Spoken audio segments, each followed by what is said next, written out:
Jean-Jacques, je sors de la tombe. Je sors de la tombe. Parce que, quand je prends tout simplement le pan académique, même les pires opposants du président Paul Biya à l'université n'ont pas subi un sort aussi injuste que celui que j'ai subi. Alors, c'est comme cela que se caractérise la gouvernance. Oui, mais c'est parce que, oui, avec des clans, oui, des clans sous ses pieds. Oui, attendez, les réseaux règnent de tout bois. Ça, je peux vous dire que les clans, se sont aggravés. Là, vous donnez matière à ceux qui s'opposent au président Biya. Hein. Oui, mais en face aussi, nous ne sommes pas morts. Si c'est ça, pourquoi est-ce qu'il resterait encore? Si c'est ça, c'est ce qui se dit. Alors c'est pourquoi les biaïstes, contrairement aux autres, disent attendons.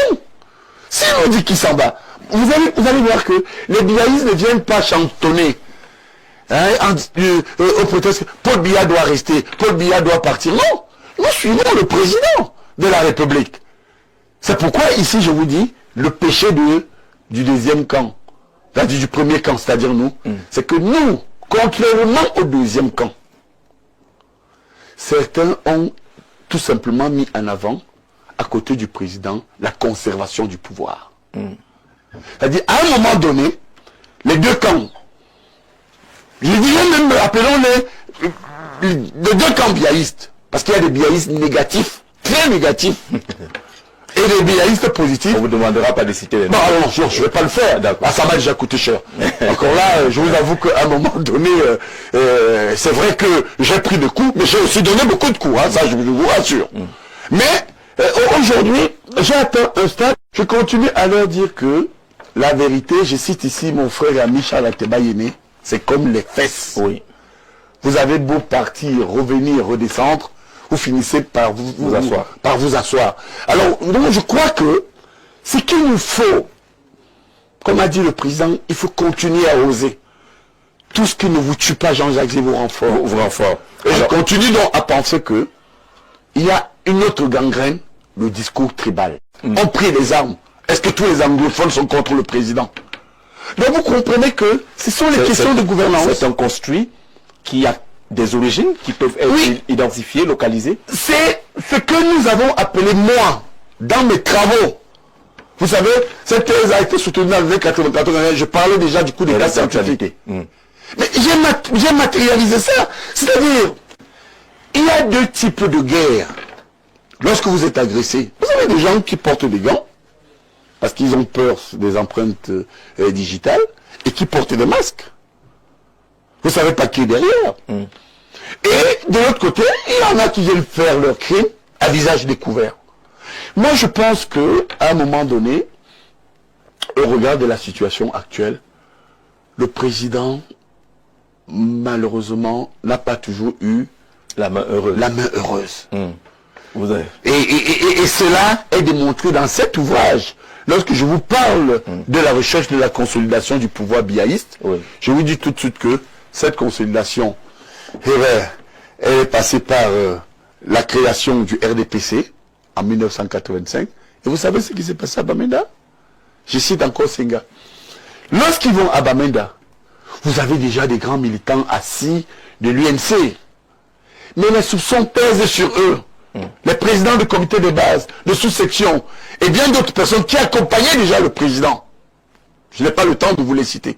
Mais à Bamenda, Senga me dit, dans un échange que je cite d'ailleurs dans cet ouvrage, chez lui, à la rue Javel, dans le 16e arrondissement, il me dit, lorsque nous sommes arrivés à Bamenda, malgré tout ce que j'ai fait pour accompagner le président, j'ai compris que on allait vers l'échec. Je lui dis pourquoi? Parce qu'à Bamenda, on a promu spontanément, d'abord, les intellectuels. Vous n'avez qu'à voir le circuit politique. Prenez tout simplement le secrétariat général du comité central. Professeur Famandongo, professeur Mokoko Mbunjo, professeur Ndembi Yebe, etc. Donc, il y a eu ce sarcasme politique de neutralisation où, dès Bamenda, il y a d'autres que je ne voudrais pas citer, ils sont entrés au comité central alors qu'ils n'étaient pas militants. Alors qu'est-ce qui faisait la force du président Ahidjo? Le président Ahidjo avait autour de lui, lui aussi il avait des intellectuels. Allez lire l'ouvrage de Christian Kouatobi, que je recommande à tous ceux qui nous écoutent ce soir. Fresque des régimes Ahidjo, en 3 tomes. Mais il nous dit que, d'abord rappelons à ceux qui nous écoutent, Christian Kouatobi, c'est le premier secrétaire général de la présidence de la République sous Ahidjo. Et c'est lui, lorsque Ahidjo est vice-premier ministre chargé de l'Intérieur, qui est son directeur de cabinet. Il dit, malheureusement, nous avions aussi des intellectuels qui se ralliaient à Ahidjo. Lui-même, Sengakwa, c'était un intellectuel, il était membre de l'UNEC, c'était la jeunesse UPCiste en France. Il y avait à côté des personnes comme Aïssi Vodo, qui, beaucoup ne le savent pas, qui a commencé à l'époque comme procureur de la République à Douala, ministre chargé de mission à la présidence. Il avait des intellectuels. Mais il savait où les caser. Quand il ne s'engageait pas en politique, il les laissait autour de lui, comme ce fut le cas avec des gens comme Samuel Ebois, ou encore des personnalités comme Beth Abdon. Bon, or, ici, on les a mis tous devant, et ils ont confisqué ce qu'on peut appeler l'idéologie du président. Ils ont confisqué l'intention présidentielle. C'est pourquoi aujourd'hui, conséquemment, nous sommes tombés dans le doute et dans ce qu'on peut appeler une montée du discours tribal. D'accord, on va poursuivre le discours tribal tout à l'heure parce qu'on va ouvrir les pages du nationalisme qu'on évoque de plus en plus ces derniers temps. Je vous fais lecture de quelques messages rapides. Bonsoir sur le plateau. Le Cameroun est le pays où l'on ne respecte pas les adages. Un adage dit, si une personne dit que le père dérange, on peut en douter. Mais si c'est 1, 2, 3, 4 personnes, c'est-à-dire le gouvernement entre parenthèses, disent que le père dérange, il y a point de doute que c'est le père le problème. JP Niam à Yaoundé qui semble répondre au professeur qui indiquait que c'est les autres qui dérangent, qui ont amené le Cameroun là où il se trouve aujourd'hui. Bonsoir mon frère, bonsoir au grand prof. Demandez à M. Messanga Niamdine comment il peut soutenir le chef de l'État Paul Biya, être biaïste et détester, contester son gouvernement. Il ne se contredit pas finalement. Nous voulons des éclairages à cet effet. Bonne émission. Ernest Zambo, journaliste événementialiste qui vous suit depuis Ekounou, fidèle et inconditionnel téléspectateur de Grand Soir. Merci Ernest pour cette question. Le professeur aura certainement l'occasion de dire un mot là-dessus et ça nous permettra de faire le pont avec la suite de nos échanges. Je précise pour ceux qui ne le savaient pas, c'est peut-être un entretien en tête à tête, mais le même principe reste. Vous envoyez vos questions par SMS ou par message WhatsApp adressé au professeur. Mais si on résume celle qu'on a déjà parcouru, professeur, on va faire bref là-dessus. Oui, je veux vous dire quelque chose. La question des embrouilles est tout simplement la preuve qu'il manque de culture politique. Vous savez, ça veut dire que beaucoup de gens manquent de culture politique. Oui, beaucoup, parce qu'on vous trouve quand même assez paradoxal. Parce que c'est difficile de jongler entre le président, le bon et non, c'est parce que, vous savez, au Cameroun, le système statocentré de l'État a privilégié le décret et des personnes qui bénéficient des promotions et qui, à un moment donné, ont occupé des fonctions de pouvoir et des décisions dans la docilité. Mais lorsque vous avez été dans une école politique, et moi je suis pas honte de dire que j'ai commencé la politique à l'étranger, j'ai vu ce que c'est, j'étais déjà militant de la gauche en France, j'avais 18 ans. Bon, et Zambo, vous ne savez pas que les grands partis politiques se forment avec des courants. Il y a, quand vous prenez les mitterrandistes, il y a les fabusiens, vous avez les gaullistes, vous avez les gens comme les chiraciens, les baladuriens, etc. Alors, vous avez la culture que je peux appeler du sous-développement politique de ce monsieur Zambo. C'est que lorsque vous êtes dans un appareil politique, vous ne pouvez pas critiquer quand ça ne va pas. C'est la culture de la pauvreté, de la misère mentale. C'est-à-dire qu'à un moment donné, et vous allez voir que soit on dit que vous parlez beaucoup, soit on dit que on ne sait pas où vous êtes, mais ce n'est pas de leur faute. Il faut éduquer politiquement certains Camerounais qui comprennent que vous pouvez être dans une maison avec papa. Moi, quand j'éduque mes enfants, les enfants peuvent me dire, papa, tu t'es trompé. Papa, ressaisis-toi. Ça ne fait pas pour autant que je vais taper sur ses enfants. Mais il a raison parce que nous sommes noyés. Nous, dans une politique. Vous étouffez. Le Cameroun. Vous étouffez. Pas moi. Oui. Les Camerounais, certains du moins, qui ne sont pas militants, ils n'ont pas compris que on peut, écoutez, moi je peux critiquer le président Paul Biya. Un jour, je vais vous dire quelque chose, il y a un journaliste, Alain Foucault, un de vos confrères, qui m'a posé la question, professeur, dites-nous un jour ce que vous trouvez de mauvais sur le président Paul Biya. Vous savez ce que je lui ai dit? Mais il ne punit pas suffisamment les Camerounais, ses collaborateurs. Donc je pense que à un moment donné, cela ne signifie pas que vous ne savez pas où vous êtes. Mais quand vous n'êtes pas politisé, mais vous sursautez, vous criez. D'ailleurs, M. Zambo, en 30 secondes, vous me donnez là l'occasion de vous raconter une anecdote, vraiment en 30 secondes. En 30 secondes. Oui. Le président vient inaugurer le pont sur le Vouri, à Douala. Bien, on décide de mettre en place une dynamique qui va représenter le Grand Littoral, 9 membres du comité central. Je suis coopté. Alors, avant l'audience, Thomas Ayoum, moi du bureau politique, il me suit, il vit encore. Alors, il nous appelle pour qu'on signe les 9, et il nous dit, bon, le président n'a pas besoin de trop de bruit, quand nous allons nous retrouver face au président, le président nous écoute sûrement là, il est en vos cas. Et bien, il s'en souviendra, d'ailleurs, avec sourire. Et il nous dit, voilà, vous les jeunes membres du comité central, vous Messaya, quand on arrive, il y a un seul porte-parole qui lit pour vous ce qu'il y a à dire au président. Bon, moi je voulais pas discuter avec Tobo, c'est un père, c'est un aîné, et puis c'est un grand ami de la famille. Et il y a un député du Mumbo qui me donne un coup de coude, qui me dit, mais tu entends ça, donc nous on l'a fait là comme ça pour la figuration. Alors, j'ai dit à la députée à l'oreille, laisse. Quand nous serons devant le président, est-ce qu'ils vont nous empêcher de parler? Donc on nous dit, le président, son syllabus et tout. Alors quand nous arrivons devant le président de la République, le président nous reçoit avec toute la courtoisie qui s'impose. Et puis, il dit, mes camarades, je vous remercie pour l'accueil dans le Vouri, dans le Grand Littoral, etc. Et puis, est-ce que tout va bien? On reprend sa feuille, il se met à lire. Et il dit que satisfaction totale, les Camerounais vous soutiennent, tout va bien. D'ailleurs, nous sommes dans de bonnes conditions pour préparer l'avenir. Le président dit bien, merci. Alors j'ai dit, excellence. Je vous dis, si vous avez osé, les yeux pouvaient tuer. Tobo, pas son âme pour consigne de m'aurait fusillé. J'ai dit, excellent, monsieur le président. Il me dit, oui, le professeur Missanga Nyamding. Il m'appelle par mon nom. Il y a des témoins qui vivent encore. Ah mais laissez-le. J'ai dit que vraiment, monsieur le président, si le Vouri se porte bien, l'Onkam ne se porte pas bien. Je me dis, mais tout le monde le sait. J'ai tout expliqué au président, je ne vais pas venir le ressasser ici. Et il faut vous dire que le président Paul Biya est un homme ouvert. Dernière anecdote. C'est bien pour les téléspectateurs. Parce qu'à la fin, ce qu'il voudrait savoir, c'est pourquoi, malgré toutes ces observations, toutes ces critiques, pourquoi vous êtes resté biaïste, pourquoi vous êtes resté dans cette maison sans démissionner? Parce que je connais le Cameroun et j'aime le Cameroun. Vous savez, beaucoup de gens ne savent pas que le Cameroun, au-delà de Paul Biya, c'est l'Onkou. Je vous dis l'Onkou, c'est une monnaie. L'Onkou, en 1885, un coup valait 10 marques. Le Cameroun, c'est un pays des génies.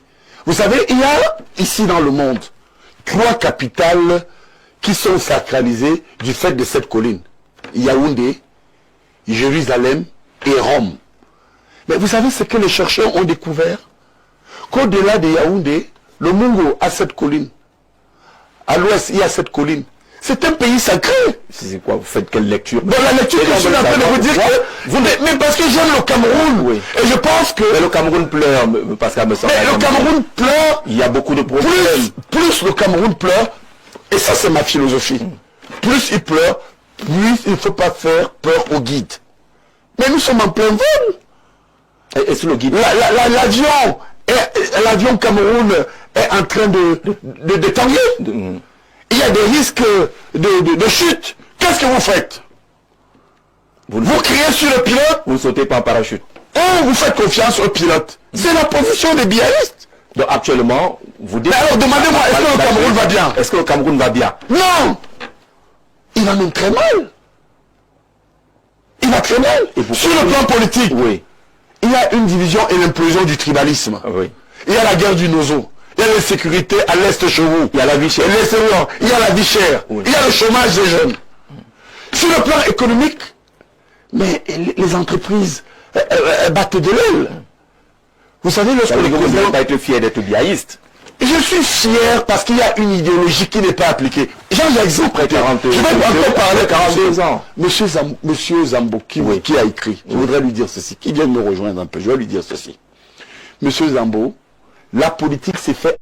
D'ailleurs, vous ne lisez pas dans les offres aujourd'hui quelqu'un qui peut tenir le gouvernail dans l'opposition, ce que vous connaissez. Écoutez, au nom de la consolidation de l'État camerounais et le ralliement anglophone-francophone, décidez de retrouver le président Paul Biya sur une même assiette. Le président Ahidjo sur une même assiette. N'oubliez pas qu'il dit qu'en 83, il était à 2 doigts d'aller en prison. Oui. Lorsqu'il fait appel à M. Chirouma a été en prison. Lorsqu'il fait appel à Mustafa Amadou, il s'apprêtait à aller il a vécu en exil. Donc vous comprenez qu'aujourd'hui, il y a des personnalités comme Jean de Dieu Momo. Moi, je me rappelle, lorsqu'il a fallu battre la dernière campagne en 2018. Vous voulez que je vous fasse une confidence? C'est moi qui accompagne Momo à la présidence. Pour qu'il soutienne la candidature du président Biya. Le président voulait le voir. Momo vit. Donc vous comprenez que, je me rappelle encore de Jean de Dieu Momo, lorsque nous traversions le rond-point, il me dit que tu m'amènes vraiment... je lui dis que tu t'amènes chez le président. Et vous l'avez amené là-bas. Je l'ai amené. Il en sort. Est-ce que je parle devant une télé? Aujourd'hui, les ministres. Mais non, cela veut dire que le président Paul Biya fait des concessions. Lorsqu'on dit gouvernement RDPC, moi j'ai du sourire. C'est au-delà du RDPC. On est d'accord. Vous comprenez? Lorsque vous parlez du pouvoir, on a l'impression que c'est Biya et c'est Biya. C'est autour de lui qu'il faut construire les consensus, c'est autour de lui qu'il faut voir des alliances. Vous ne voyez pas le Cameroun sans Biya. Si les autres n'ont pas des ambitions présidentielles à gouverner, que voulez-vous que le président Paul Biya fasse? Vous pensez vous savez, je suis Maurice Kamto n'en a pas, Joshua aussi. Non, je dis dans les consensus de représentation. D'ailleurs, je vous fais remarquer quelque chose. Il y a des exceptions, Jean de Dieu Momo. Chaque fois qu'il y a eu une alliance, ce qu'on appelle les alliés traditionnels entre le pouvoir du président à travers lui, le RDPC et les autres, ces consensus se sont créés à partir de la représentation parlementaire. Le Parlement, c'est le peuple. C'est-à-dire le président Paul Biya, sur un certain point, a été cohérent. Et je pense que si le président Paul Biya avait, et je continue à le penser, d'ailleurs autour de lui, des personnes qui voulaient gouverner, ben écoutez, les Belle Bouba Magari auraient gouverné. Les Issa Chirouma auraient gouverné. Vous estimez qu'ils n'en voulaient plus, qu'ils les ont appelés, comme le ministre Momo leur dit, leur gars politique, être ministre ou ministre d'État, ça s'arrête là, il ne présentait plus d'autres ambitions. Non, on ne peut pas le dire. Oui. Monsieur Bello est encore compétitif. Chirouma est compétitif. N'oubliez pas que... Mais les Camerounais commencent à les classer au niveau des âges assez avancés. Bien. Ça c'est Chirouma, Paul Biya, Kamto et consorts. Il y a un gros débat sur la conséquence. Alors c'est pourquoi je continue à revenir sur votre point essentiel qui consiste à dire que ce n'est pas la faute du président. Si les autres ont refusé de gouverner et ont estimé qu'ils pouvaient être managés. Il faut construire. Et d'ailleurs, c'est là où vous avez commencé par évoquer la question nationaliste. Mais le président Ahidjo l'a fait. Vous avez vu tout le débat dans cette transition que nous sommes en train de faire là, sur ce plateau, entre les nationalistes, les non-nationalistes. Vous savez que certains veulent écrire l'histoire de leur façon. Mais la question est celle de savoir si l'histoire du Cameroun est connue, si elle a d'abord été écrite, oui, et si elle a enseigné, si elle est connue. Oui, je vais vous dire pourquoi. Je vais vous dire pourquoi. Certains compatriotes ne sont pas sérieux. Si je me mets à vous faire un récital bibliographique, voilà une thèse de sciences politiques que j'ai soutenue, Sciences pour une alco en 2 tomes, j'ai à peu près 1600 référents bibliographiques et notes infrapaginales. Et dans cette thèse qui porte sur les relations entre la France et le Cameroun, il y a eu beaucoup d'écriture. Ils ne lisent pas. C'est-à-dire que lorsque le professeur Koufan est venu, qui était dans ce que il a dit Macron, qu'il fallait ici lever les archives, oui, à l'effet de voir la responsabilité de la France. Oui. Voilà encore un cas que je vais vous dire ici, Jean-Jacques Zay. Les gens disent, oui, M. Macron, comment il peut demander à les Camerounais d'aller... Non! Macron a dit, vous parlez trop, vous les Camerounais. Moi, je mets en place une commission qui viendra me dire jusqu'où la France a été responsable des crimes au Cameroun. Vous voyez comment j'explique ça simplement? C'était ça. Beaucoup ne savent pas. Ils écoutent les commentaires à la télé, ils vont sur Internet, ils vont demander, peut-être comme je l'ai dit maintenant, certains vont comprendre. Il s'agit d'une position française, avec l'argent des Français. Et Macron dit bien, pour voir la responsabilité de la France dans cette affaire, sur les tueries, parce qu'on en parle trop, lors des sommets diplomatiques, lors des rencontres bilatérales, c'est-à-dire État à État, lors des rencontres multilatérales, État et organisations internationales. Et M. Macron dit, bon bien, je avais autour d'une Française, Mme Ramondi, et je prendrai même les Camerounais pour nous ressortir la responsabilité de la France. Ce travail a été achevé? Oui, vous savez ce qui en sort. Dites-nous. On n'a pas eu la chance. Regardez la page 173 ici. La page 173. Oui, vous allez seulement voir le titre. Et vous allez voir que... il en sort 3 choses très importantes que je vais vous dire. Allez-y. Première chose, cet ouvrage rend hommage à l'UPC. Deuxième chose, cet ouvrage nous montre que les colons ont moins tué les Camerounais que les Camerounais eux-mêmes. Oui. Troisième chose, c'est une bérésina contre la France. C'est pourquoi, avec un groupe d'amis, nous avons mis en place une réflexion pour demander les réparations. C'est-à-dire que le travail de ces historiens camerounais et français que je salue, c'est que ils reconnaissent quand même qu'il y a eu des crimes. Alors quand on vous dit qu'il y a eu des crimes, ce n'est pas à ces historiens qui sont allés, j'ai même entendu quelqu'un bricoler pour dire que non, ce que les gars racontent dans le plateau, c'est pas ça. Mais ils ne lisent pas, ils ont des bons yeux. Vous allez lire cet ouvrage, oui, je crois de 1023 pages, et vous voyez, ce que moi j'ai retenu d'essentiel dans cet ouvrage, c'est que les Camerounais ont beaucoup plus tué leurs compatriotes que leurs colons. Alors comment ça? Je vais vous dire. Cet ouvrage, c'est 4 parties. Vous allez voir la première partie, c'est 1916-1955. 55, c'est parce qu'il y a le congrès de l'UPC. 16, c'est la Première Guerre mondiale. Deuxième partie, 1955, c'est pas moi qui l'ai écrit. Deuxième partie, 1958. 58, c'est la mort de Oumyobé. C'est le congrès de 55 qui fait de Oumyobé, qui fait de Moumié le président de l'UPC.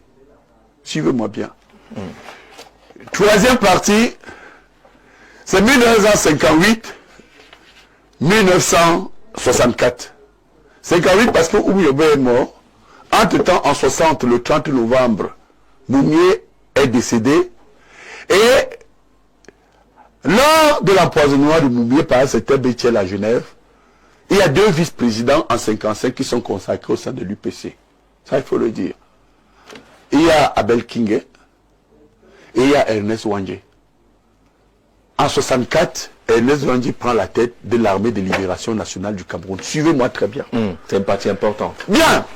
Aujourd'hui, vous avez des gens qui ne travaillent pas, qui critiquent ce rendu, alors que le Cameroun, on écrit, il y a beaucoup d'écrits.